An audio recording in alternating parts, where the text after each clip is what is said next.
Good morning, everybody from Johannesburg in South Africa. I apologize for coming on 3 minutes late. We are just dealing with a slight problem, which is that Winnie Byanyima, the Executive Director of UNAIDS, has disappeared. And so I'm talking to her staff in Geneva to try and locate her. I'm told that there may be a delay of 10 minutes. But I would appeal to everybody to please stay online. It's a very important discussion about the overlapping epidemics between, or the overlap between HIV and COVID-19. And we are aware that we have viewers and listeners from all over Africa and all over the world, particularly people living with HIV who are seeking answers and to understand the science and the advice about how we manage co-infection of HIV and COVID-19. Whilst we are waiting, I should also just tell you how I hope to structure this conversation, if the conversation takes place. And basically, what I wanted to explore with Winnie Byanyima, the Executive Director of UNAIDS, is what does COVID-19 mean for the HIV and TB epidemics? Here in South Africa, there are 7 million people who live with HIV. HIV is a virus that destroys the immune system or weakens the immune system unless you're on treatment. And we know that COVID-19 disease is worst in people with other conditions, be it diabetes, hypertension, heart disease, and we fear HIV as well. So we're hoping to speak to Winnie about what is the advice that UNAIDS is giving to people with HIV, and how do we manage these two epidemics concurrently? Because the HIV epidemic has not done us the favor of going out of business whilst COVID-19 spreads across our countries. So that would be the first thing. The second area I'm hoping to explore is what are the lessons from the response to HIV that we can take to COVID-19. HIV has been with us for 40 years. At the beginning of the HIV epidemic, we knew little about the virus. We knew little about who was at risk of being infected. We had no treatments. Human rights was a critical issue in the HIV epidemic. So what do we take from HIV, and how can we use HIV to strengthen our response to COVID-19? I think there's a critical set of questions that we would want to address there as well. And moving from there, I see I'm joined by my colleague, Estelle Ellis, who's, I think, come in to help bail us out if Winnie doesn't arrive. But moving on from there, I specifically want to ask about COVID-19 and human rights, COVID-19 and gender and women's rights, and COVID-19 and the question of access to therapeutics. At the moment, there's no therapeutic, there's no vaccine, there's no treatment, but there will be a time when there's treatments and vaccines. Human rights are important because what we're seeing in South Africa and across Southern Africa is that COVID-19 is already being used as a justification for eroding fundamental human rights. There are states of disaster or states of emergency in all Southern African countries, and many governments are taking measures that are disproportionate to public health purposes to try to control this epidemic. So we want to know what does UNAIDS have to say about the issue of human rights. And gender is important because we always used to talk with HIV about the additional risk faced by women and girls, about the concurrent epidemics of gender-based violence and gender inequality and HIV. And does COVID-19 have us also travel down pathways of inequality when it comes to gender? So those are issues that we are looking for answers from UNAIDS. And then the last thing that I was hoping to talk about, and I wasn't sure whether I'd get answers because United Nations people are always very diplomatic and cautious. But UNAIDS is, for those who don't know, is the joint United Nations program on HIV and AIDS. It's made up of the World Health Organization, the ILO, many what are called co-sponsors. But we're living in a time where we have seen attacks on the World Health Organization, in particular by the American President Donald Trump, the withdrawal of funding. And it raises questions about why we need multilateral institutions like the World Health Organization, why we have needed multilateral institutions like the Joint United Nations Program on AIDS, and what is the relevance of those institutions when it comes to this issue of COVID-19. So those are the questions that we were hoping to explore. This was all confirmed yesterday. We did a trial run with UNAIDS, with the executive director. It was all looking good until 15 minutes ago. So we're still not quite sure what's happening.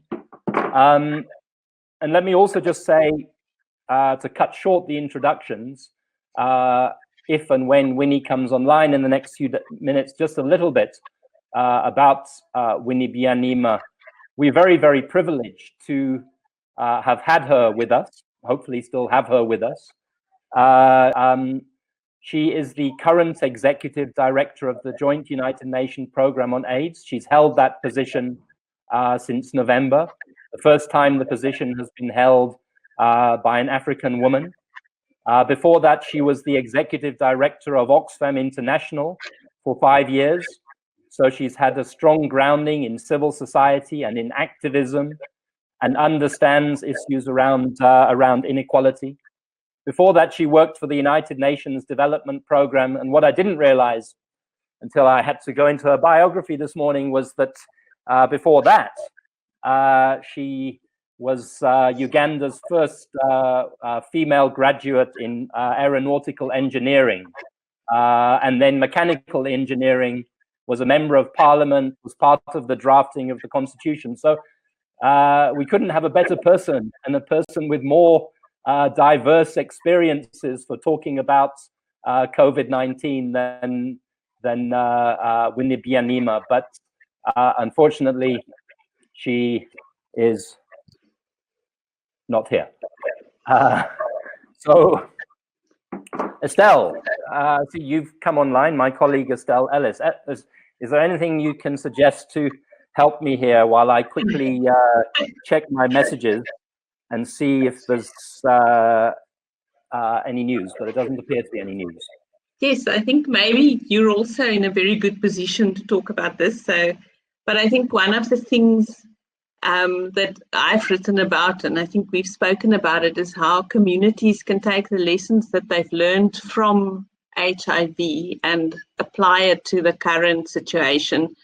I think in the Eastern Cape here, we've got a good example of the Amadiba crisis groups that have used their experience when the HIV pandemic started to manage the current one. But you've probably seen it in other communities as well. Because I think that's a factor that's maybe not discussed so often, is how can the social capital that exists in a community, how can that be used? And how was that either developed or broken down by HIV? And we're now, I know you've got thoughts on that, so maybe you can tell us about that. Okay, well, I'll give you my thoughts on that. Just before I do, to just update listeners, I'm told that Dr. Mbulawa Mugabe, who is the head of UNAIDS in South Africa, will come on in a few minutes and join us to be Winnie's substitute. So please stay with us. We're going to get this thing. And these are important questions. But Estelle, to answer your question, I think it's very important that countries like South Africa, in Southern Africa, other parts of the world, have had more recent experiences in managing, in this case, the HIV epidemic. I think it's very important that you have strong civil society organizations across Southern Africa, which have mobilized around public education, around treatment literacy, which are trusted in the communities that they come from. And that really should be an asset. And it should be something that makes it possible for us to mitigate and protect ourselves from the worst effects of COVID-19. I guess my question is our government, are the governments in Southern Africa taking advantage of that social capital that you call it, of community knowledge and community responses? I don't believe that is the case yet. What we've seen in South Africa is that when activists go out into communities and do education, communities are much more likely to observe social and physical distancing. We've seen in parts of South Africa that activists are now playing a critical role in the distribution of food. Activists are even playing a role in the distribution of masks and sanitizers. So civil society has had to come in and fill both the capacity deficit of government, but also the trust deficit of government. But I think, again, it's a matter of concern, which is the question is government sufficiently interfacing with civil society? Government is talking to business. We are well aware government is talking to parts of the trade unions. But how comprehensive and thorough is the conversation with civil society? And I think that's a critical question, because we are at the beginning probably of a rapid rise now in South Africa in the numbers of people infected with COVID-19 and in the numbers of deaths. I mean, as we speak today, the numbers of confirmed cases are 7,800. The actual numbers are possibly 4, 5, even 10 times that number. So we are going to go into the difficult and the emergency phase of COVID-19 very, very soon. I think if we were to have this conversation in a month's time, our country and the countries of Southern Africa will probably be in a very, very different space in relation to this epidemic. So HIV gives us a certain capital in dealing with COVID-19. But it has to be said, and this is one of the things I would have wanted to discuss with Winnie, is that HIV also presents us with risks. Already, I was looking at it this morning, as parts of the health sector have had to close down to prepare for COVID-19, there are concerns about whether we are doing enough HIV testing, whether we're doing enough viral load testing, whether people are getting their medicines. What we're challenged with is not dropping the responsibility for HIV whilst we take on the COVID-19 crisis. HIV will still be with us when COVID-19 is manageable and is less new. And in fact, and this is something many people have asked about, is HIV in South Africa and tuberculosis still cause upwards of 100,000 deaths a year. I don't have the exact figures. I wasn't expecting to have to give them today, but a significant numbers of natural deaths still due to HIV and TB and people not being able to access treatment. So there are critical questions, critical risks. I believe, I don't see her yet, but I believe we have been joined. We had been joined. She was in the room and left the room. And I think these are the issues. This too will probably be brought out by Winnie when she comes online, but we don't yet know for certain, because COVID-19 hasn't yet spread rapidly in a country with a very high HIV prevalence, such as we have in South Africa and such as we have in Southern Africa. So we think that where people are on antiretroviral therapy, that they will be protected from COVID-19, because antiretroviral therapy protects a person's immune system, reduces what we call the viral load. So we think a person on antiretroviral therapy will have the same risk of disease as any other person. But we are worried because there are 2 million people in South Africa who live with HIV who are not yet on antiretroviral therapy. And some of those people have weakened and severely compromised immune systems. And that is why, if you like, we need to have a double alert, a double emergency.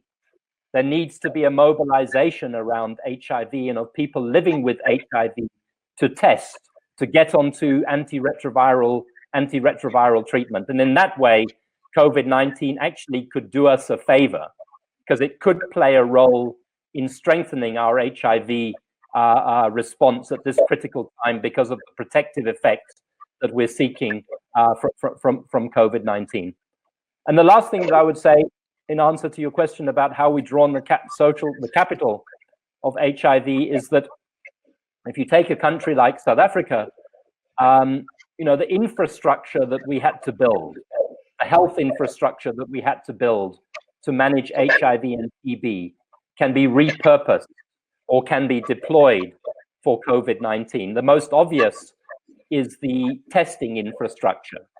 And one of the reasons why we are theoretically able to scale up testing in South Africa is because of a platform for testing for multi-drug resistant TB called the Gene Expert, which is something we all fought for many years ago, and to have it rolled out in communities. And that's a machine that allows you to do rapid tests that can be repurposed for COVID-19. So this is an important discussion, and it's important that we make headway on it. Okay, and then until Winnie joins us again, maybe the other thing you can share your thoughts on with us is, I think we are seeing in our communities a rise in people who are infected being stigmatized and maybe being excluded, which makes COVID-19 a difficult disease to fight, because it does require, with HIV, we thought, we treated personal distancing as discrimination, but now personal distancing is seen as safe. So how can us as community leaders and NGOs and the civil society sector, do you think they are doing enough at this stage to address stigmatization of this disease, or do you think more must be done? Well, I don't think that we have seen anything like the stigma that was attached to HIV with COVID-19. The stigma with HIV was deadly, literally. People were killed because of their HIV status. But we are seeing in certain countries, and I don't know if it's been measured in South Africa, the Chinese community being victimized and being attacked. So stigma is real. But again, this is an issue that we would have to go back to communities and people living with HIV. The people who are on the front line are the people who are in the best position to tell us about that. But I had a long answer to that question, but I'm going to thank you, Estelle, for jumping in. And I'm now going to switch over and welcome Winnie Byanyima, all the way from Geneva in Switzerland, who's now managed to join us in this conversation. Estelle, thank you very, very much. A pleasure. I'll listen further. Thank you. And people who have stayed with us, the real show will begin. Winnie, welcome to South Africa and to Africa, in fact, from Geneva. And thank you for we're honored and privileged to have you able to join us today. I can imagine as the Executive Director of UNAIDS, it's a very testing and busy time for you. Winnie, I'd like you to just start perhaps just by introducing yourself. I've actually covered a little bit of the time by telling people about your diverse experience in civil society, in the UNDP, in politics in Uganda, but perhaps you could tell us about UNAIDS and your work in UNAIDS and how you're approaching these overlapping epidemics. Thank you very much, Mark. My apologies for being late. I have an injured shoulder that I had taken to the clinic and got delayed. Very sorry. No. But it's a great honor to be on your show.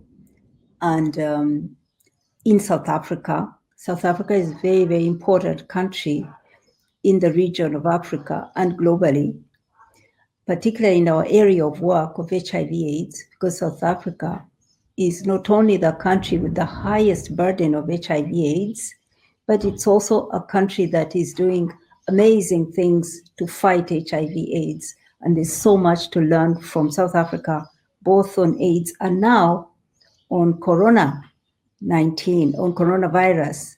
We have a situation where we have two colliding pandemics in the world today. Our work at UNAIDS, leading the joint program of the United Nations, is to ensure that everything we have learned, we have built to fight HIV/AIDS, we leverage and use to fight this Corona-19, while at the same time ensuring that none of the gains that have been made by the entire HIV movement in terms of the services, the rights, the communities that have organized, that all of that is not lost, that none of that is lost. That is our work. So we have two colliding pandemics. We are joining everybody and actually leading in many places, like in South Africa. Our leader, Mbulawa Mugabe, is leading within the UN country team in supporting the government of South Africa and the people of South Africa. So we are leading in some places. We are putting in the lessons learned from fighting HIV and also holding the ground for people living with HIV, for the vulnerable communities. It's not easy, but we can go into details about what that involves. But thank you. Thank you very much. So what you made 2 points, really critical points. Everything we've learned from HIV, and how do we not surrender the gains, bearing in mind that we're still in the middle of an explosive HIV and TB epidemic in Southern Africa and many other parts of the world. But let's take the first part. What do you think we learned from 40 years of struggle around HIV that is directly applicable now to COVID-19? Thank you, Mark. Let me first draw the similarities between these two pandemics. Then I can show why what we've learned is so relevant. First, both of them, the coronavirus, HIV, have neither a vaccine nor a cure. Both are devastating lives, taking lives. I mean, if you think about it today, coronavirus just in these few months has taken more than 260,000 lives. People died. And I think as the last count is like 3 million cases. HIV, hundreds of thousands have died since HIV broke. Last year, our report last year said 770,000 people died in 2018. 770,000. Today, Corona has claimed 250,000. in a few months. You also have 1.7 newly infected last year. Here we are seeing new cases growing exponentially in some countries. So those are similarities.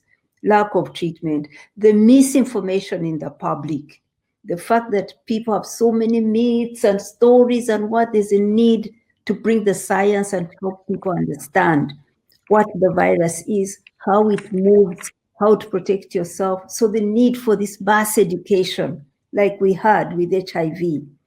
Then you have stigmatization and discrimination. You already see it with coronavirus. Instead of saying we're looking for those who may be affected, they're saying, in some countries, they say we're looking for suspects. And then when they find cases, they say we've arrested. I mean, they're using language of criminalization. So all this is there. Then you see people hurt are the most vulnerable. They are the most vulnerable. People kept saying here that with the coronavirus, that it has come with it's hurting elites, because the first people who got it were those coming from outside. People who fly on planes are elites. But the truth is that that's just the top. The real fact is that once it enters the country, it's the poorest, the most vulnerable who suffer the most, just like with HIV. It's an issue of rights. So, and ultimately, it's communities who are going to fight and turn this around. So what we learn from HIV is exactly those, that one, a pandemic is not just a health issue. It is about society and how society, the structures that are there in society. It's about how empowered communities are. It is about how fast the science is in finding solutions. It is about politics and whose needs are being prioritized in a country. It's about rights and legal systems. All this we know from HIV/AIDS, and we know then you must bring a multi-sectoral approach. You can't approach it just like, I'm going to find medicine for this. You must bring the whole of government, the whole of society together and put communities at the center. Put the vulnerable people in the lead, and then you can begin to turn it around. So those are some of the lessons we bring from the HIV movement. The last one, but most important, is that pandemics feed on inequalities. They feed on existing inequalities. So you find that in the HIV world, what we saw was that when antiretrovirals were found, for the next 5 years, we here in Africa were just dying like flies, while those in Europe could save their lives. It took HIV positive people to fight for the prices to come down, supported by the whole world, for prices to come down. So that's an issue of inequality between rich and poor countries. We are seeing it now. We are in the back of the queue, Africa, in terms of getting test kits, yet we have the money, but it's all booked up by the rich, and we are fighting that when a vaccine comes, it is not like ARVs, that it is a global public good and we all benefit. So you see so many similarities, and we bring both good and bad experience and don't want the bad lessons to be learned, to be repeated, and the good things to be taken forward. Do you think we are learning? I mean, I listened to you catalog all these lessons, and I think the biggest lesson is that we haven't learned our lesson. Because activists, HIV activists, were talking for years about inequality in healthcare systems. You know, HIV activists went from struggles for access to medicines to struggles for access to quality healthcare systems.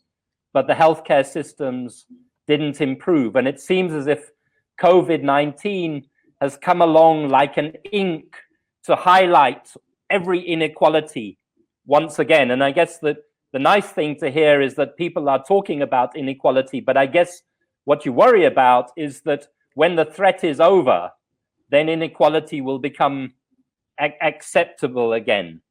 So you're in a very powerful position in the United Nations. I think you're you're an undersecretary general or something. That means you're like one of the top 10 or something. Oh. I mean, how, and you're the top of UNAIDS.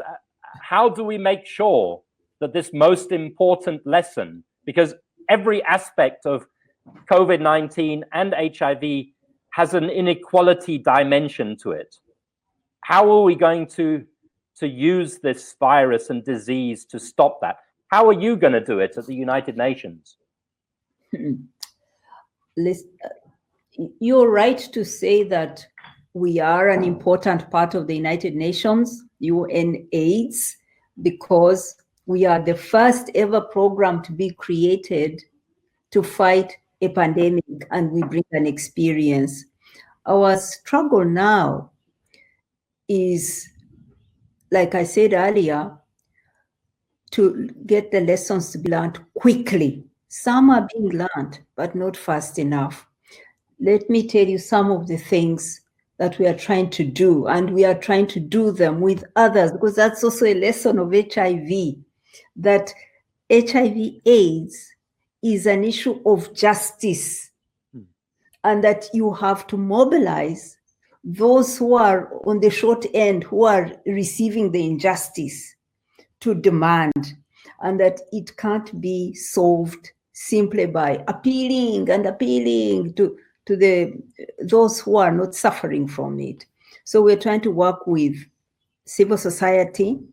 We're trying to work with various groups that even have not been working on HIV, but who have a strong social justice angle on key issues.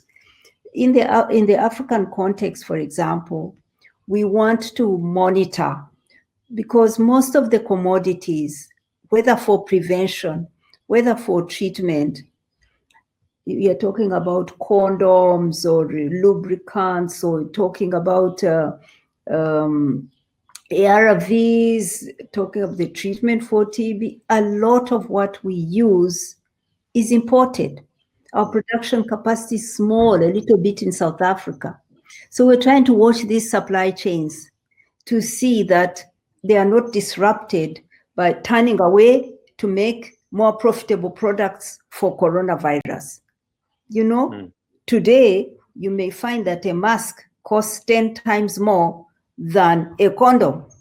And the factory making condoms can easily turn and start making more masks and drop the condoms. So we're watching to see that manufacturers are not going to drop the ball on this disease. We're watching also that lockdown measures do not come in the way of people living with HIV or vulnerable people to access services. And this is a real issue in Africa. We are watching to see whether the planning of the responses is going to be done with communities putting in their voice. And that's a lesson not being learned. I've seen a report about the structures being built in every country for the response. That report is saying, and it's a credible report, that on the national response structures for corona today, most of them have almost no women on them. So they don't understand how this is impacting women, and they are deciding. They don't have civil society on them.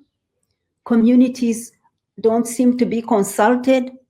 Actually, South Africa, you have perhaps the best experience of a national response, and the best lessons have been learned by your country, but in other countries, no. They are dominated by people from the epidemiology, virology field of science. They don't have the people who know how to fight this from every angle. So we are watching for that, and we are trying to be there to advise governments about how to prepare a response. We're looking at the money. Where is the money for a second epidemic? Are you going to rob Paul to pay Peter? Is the money for HIV still there, or is it being taken away? We had heard that the Gates Foundation was switching its money all to Corona, and the HIV movement moved very fast. I saw them on social media saying, wait a moment, this is an injustice. HIV has not gone away. People need their treatment. People need their services. And Gates came back to reassure us that the money is not going to be taken away. So we're watching the money, watching rights. We know that violence against women and girls has peaked with lockdowns. What do we do about that? We must make sure that the systems down on the ground are there for preventing and responding to violence against women. So we're looking at many things, but always we don't look as UNAIDS. We mobilize, we bring our allies from the communities, the LGBT, the women's organizations, the people living with HIV, to be the ones on the front line fighting, and we powering them on. We are, like I said, we are also supporting fighting coronavirus, but we must hold the ground for the people living with HIV and those who are vulnerable. Great, thanks. You keep on using this word watching. We're watching.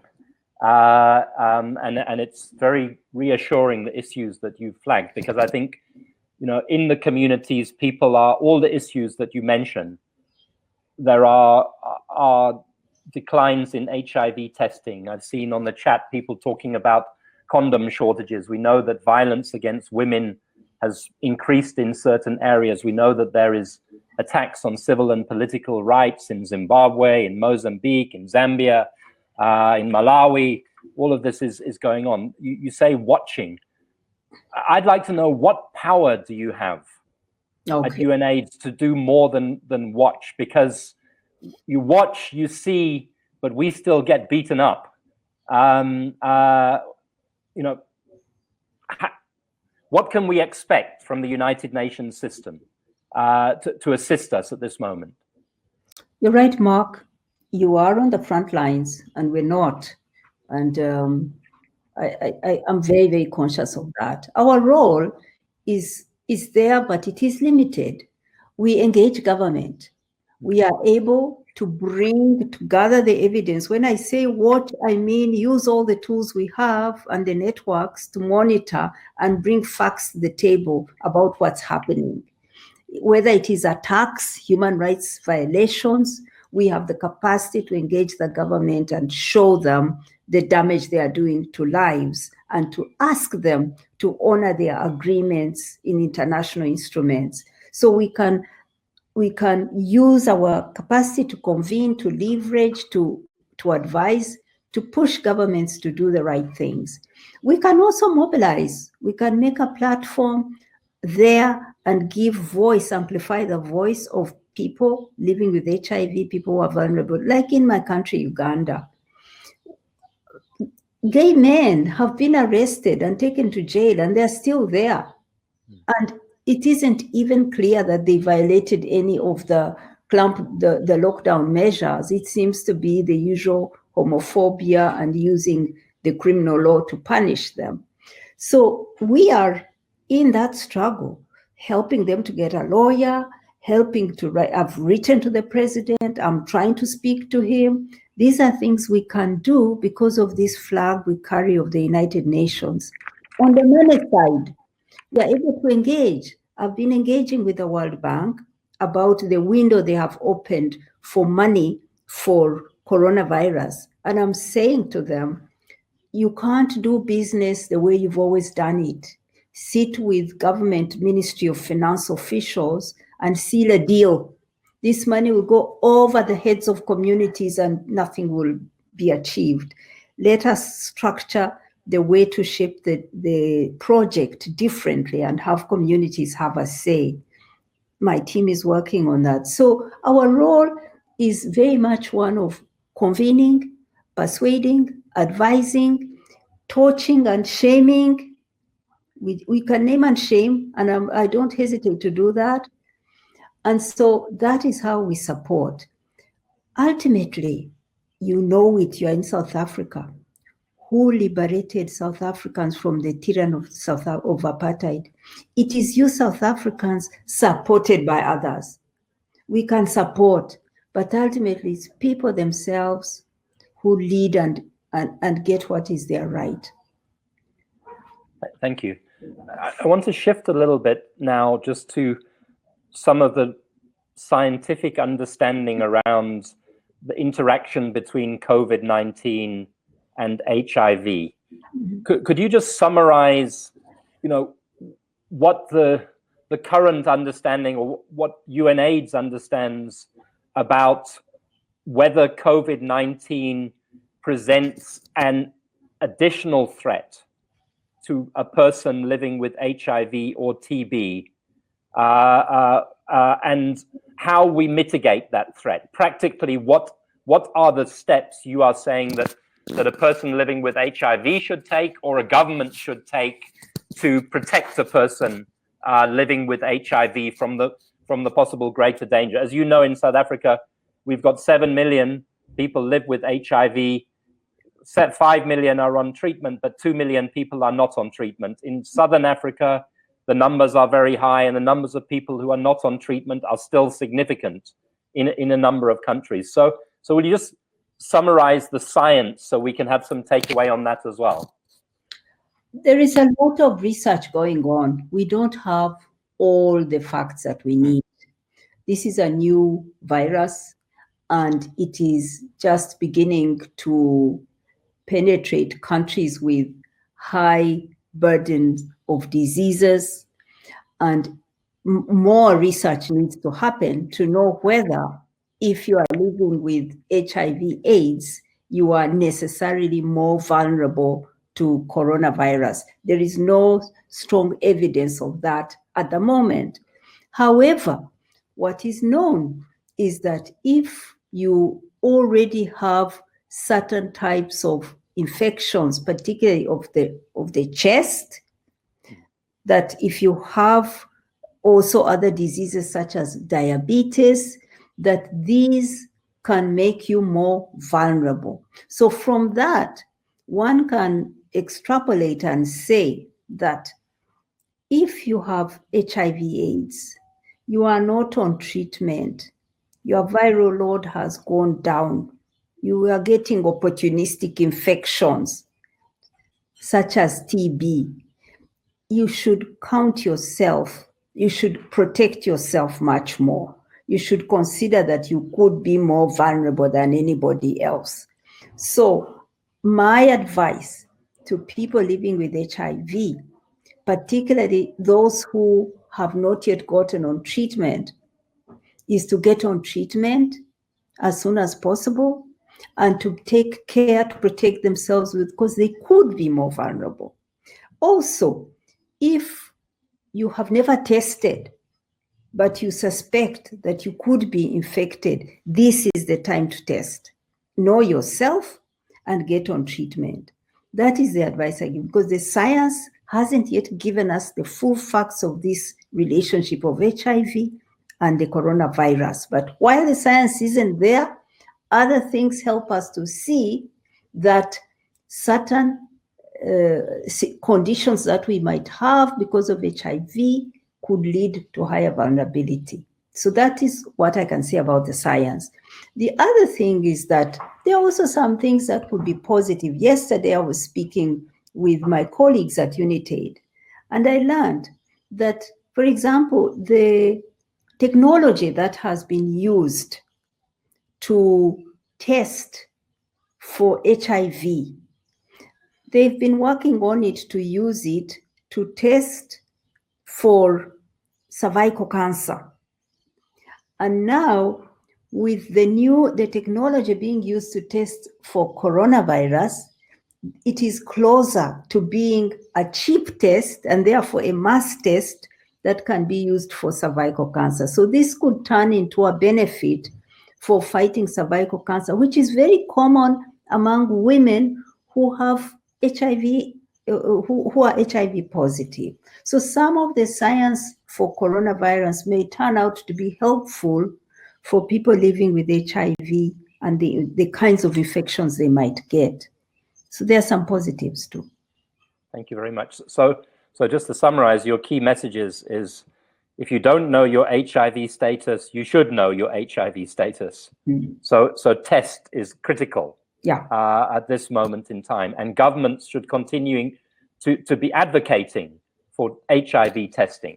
Yes. And if you do know your status and you're not on treatment, you should get on treatment at this moment in time. And governments should be making sure that supply chains for medicines, etc., for ARVs do not break down, do not get neglected in the face of COVID-19. That's the... Yes, both for prevention and treatment. Prevention are things like PrEP, like condoms, like all that we shouldn't see supplies coming down. Yeah. So the message for HIV activists is you should be on 200% activation.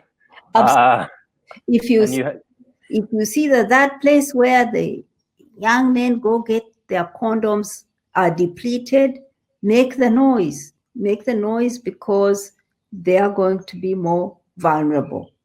We are going to have more unprotected sex, more new infections, and therefore bigger burden of treatment. It just escalates. Right. Now, again, just still staying in the realm of therapeutics. So at the moment, we don't have a therapeutic. So your message, WHO, is non-therapeutic. It's hand washing, it's masks, it's physical distancing without stigmatizing people, it's quarantine, it's isolation, etc., etc. But you mentioned that there's work being done on vaccines, there's work being done on treatments, and you flagged this question of Africa being left behind. Is there anything that the United Nations is doing to try to make sure that if there is a breakthrough in a therapeutic or a vaccine, that if you live in Harare or Gaborone or Johannesburg, you get it as fast as if you live in Geneva or London or Washington? Because I think that's an area where you have power, and it is an issue where activists fought many years ago for things like UNAIDS, which you've mentioned, the Global Fund on AIDS, TB, and malaria. So is there anything going on there that we should know about? Yeah, that is a big one. It's a big issue. I was speaking with the head of Africa Center for Disease Control, Dr. John Nkengasong, amazing leader who has mobilized the African countries, of course, led by your president, who is the chair of the African Union. I gotta say this here, because this is the place to say it, that Africa has been really the region that has shown strongest and best leadership, coming together as countries to coordinate their response, to pull their resources together, to fight this virus together, when other big leaders are all just looking internally, minding their own borders, not caring that it's a global disease. That virus doesn't see a border. Africa sees it. And so your president, as the chair of the African Union, has been convening the leaders and focusing on a strategy.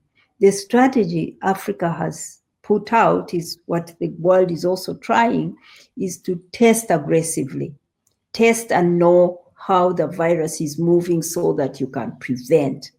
So maximizing ability to test is key. And here I learned from Dr. Nkengasong that even though African countries might have the money to buy, that stocks are not there because they are booked out by the rich. Then he says to me that when it comes to the vaccine, that's going to be like a war, because those who manufacture it want to take care of their people first, want to set the price to make the biggest profit. So we are on that too. We are saying we cannot have a repeat of what happened with HIV, where it took the lives of activists, of people living with HIV. Millions had to die first before they were heard and before profits were put aside for the benefit of lives.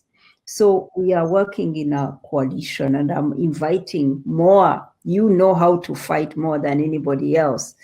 TAC and others. Let's get together. We need to fight. The Europeans and allies, such as Bill and Melinda Gates Foundation, have been able to pledge this week $8 billion towards finding a vaccine and finding a way to manufacture it fast, to have supplies for everybody. But that's not enough. There is no formula yet on the table for us to be sure that, one, every country can get licensed to produce it, that the price will be possible for all countries to afford. So we need to fight and get these agreements in before a vaccine is found. And we are going to be putting out a letter, and I'm looking for as many signatures as possible, together with civil society allies, at the World Health Assembly when ministers of health convene, demanding that a vaccine is declared a global public good, and any other treatments, therapeutics, are declared global public goods, are manufactured across the world in all regions, so that they can reach people as fast as possible, and price is not an obstacle to treatment or prevention. So yes, there's work to do for us. If you have been an activist, you get your boots on now. We get to get back to the front lines. Good. No, I think so. I think so too, and it's very important to hear about those measures. I think, Winnie, one of the challenges is for UNAIDS to communicate, and for the World Health Organization to communicate more effectively, so that people in the trenches hear what is going on, and the negotiations that are taking place, because ultimately a vaccine or a treatment will become the difference, obviously, between life and death for many people. And also, for UNAIDS to assist us to monitor things like testing for COVID-19, because we have the same problems. Are people in rural areas getting the tests in the same way that people in urban areas are getting the tests? We have the same problems.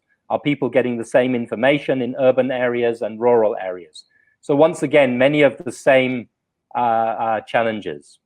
Mark, if I can say something in praise of my own country, with due modesty, that when this HIV pandemic was raging on and there were no antiretrovirals, nothing, our country, we focused from day one on a political approach to prevention. We mobilized every leader from the lowest level to the highest to carry simple messages of prevention, actually mostly targeting men because it was a heterosexual transmission in our country. And we knew that if we change male behavior of sticking to one partner, that we could get somewhere. We started to turn this trend around without any treatment. There was no treatment. So this is the situation we are in today. We may be without a vaccine for another 18 months, even 2 years. That's a long time. In that time, it is prevention, prevention, prevention. And it is the simple things. And that's why I keep saying that if governments are not going to recognize communities, respect them and empower them, they are not going to beat this. It is people in their markets who will know how to do social distance in the market. They are the ones who will know how they will get water to wash hands all the time. It is people in transportation who will know how to do the transportation and organize it so that infection is prevented. You cannot legislate it from the national level. You can't. Your country gets it. You're already mobilizing volunteers, community health workers to get into the action to lead, find the solutions. But many other countries don't recognize that, don't work with communities. Instead, they order communities. They tell them what to do. That's my fear. Failing to empower communities to find solutions for themselves, because the ones here in Geneva won't work at home. Here, I'm locked in my apartment here.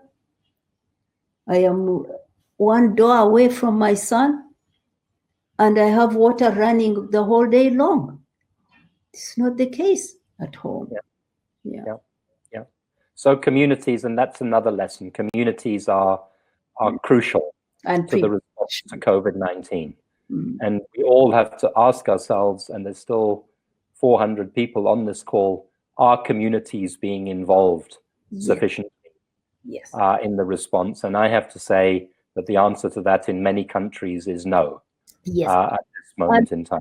And is the leadership engaged? Are they engaging every level of leadership to explain to people? Because there are so many myths. People don't know how it's transmitted. They don't know how to prevent.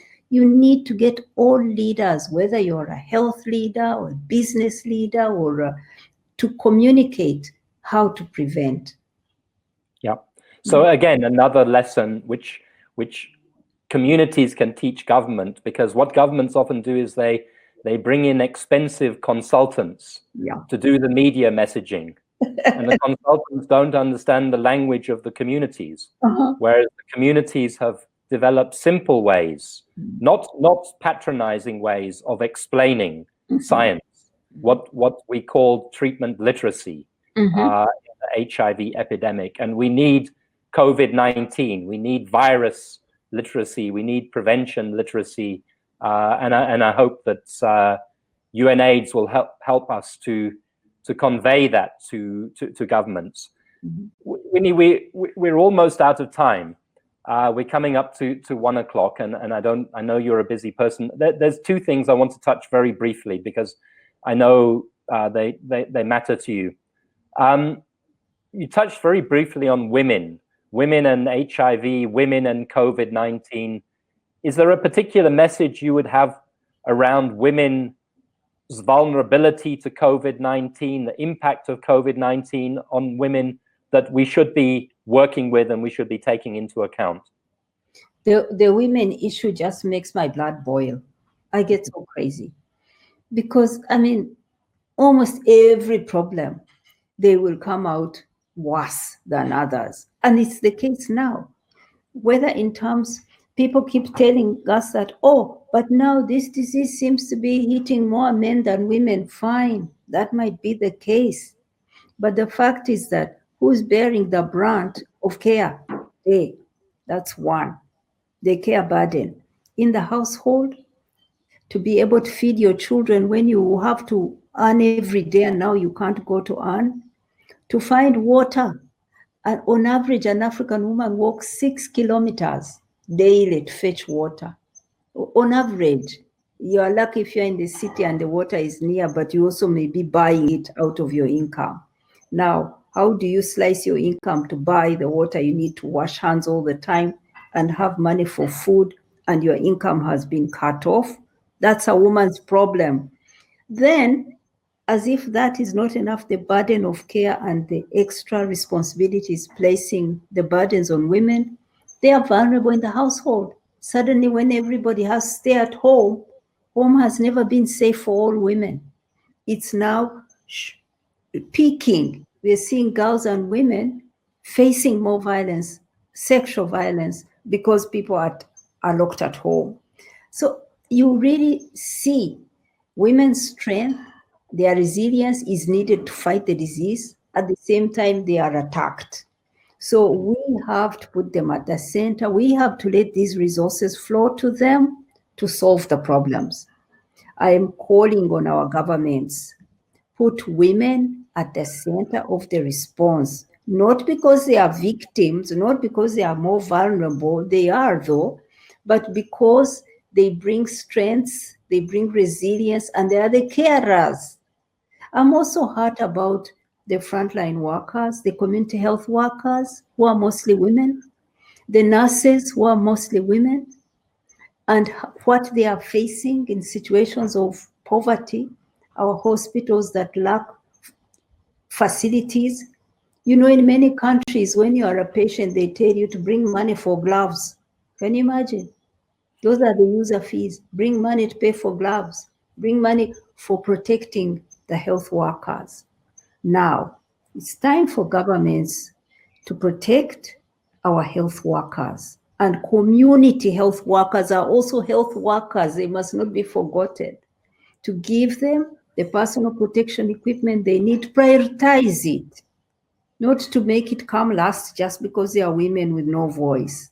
Put it first, protect them first, then all of us will be protected. Thank you. Thank you very much. That's very powerful. So women and communities, and women in communities are critical, and governments and the United Nations system need to ensure that that happens. And we will measure you all against that necessity, because it's a matter of life and death. It's a matter of controlling an epidemic or not controlling an epidemic. Winnie, we've come to the end of our time. I don't know if there's anything that you would like to say just in parting. Just to say that I have great admiration for the people of South Africa. I've seen you overcome and end what was the greatest shame and pain in Africa. I've seen you rise very fast to respond to HIV/AIDS, coming in late, but coming in strong and fighting hard. And now I'm seeing you leading on fighting the coronavirus. You are, I think you've so far done almost 200,000 tests. You were ahead of many countries in testing and meeting the people's needs. So you have many challenges in your economy, but I see you battling and fighting hard. So great respect, and very honored to have been on a show to speak to people in South Africa. Thank you. And from the people of South Africa, and I think other parts of the world, I've seen people on this call from Pakistan and India and other places. Thank you. We wish you strength and success in your leadership of UNAIDS at this challenging time. We urge you, as we know you will, to not let the HIV crisis be in any way undermined during this period. And we thank you for speaking like an activist who's at the top of the United Nations system, because we need truth talking about the real problems that exist. And we hope that we can continue to feed information to you, and you can feed information back to communities around the world. So I'd like to just thank you very much, Winnie. I'd like to apologize to people that we had a little bit of a problem, but it wasn't a huge problem at the start. We've had a great discussion. Thank the Konrad Adenauer Stiftung for supporting this webinar, and wish everybody strength and wisdom and power. Thank you for the great service you do. You are a real leader. Thank you. Thank you, Winnie. Goodbye, everybody. And thanks for your time this afternoon. Thank you. Bye-bye. Bye. Bye.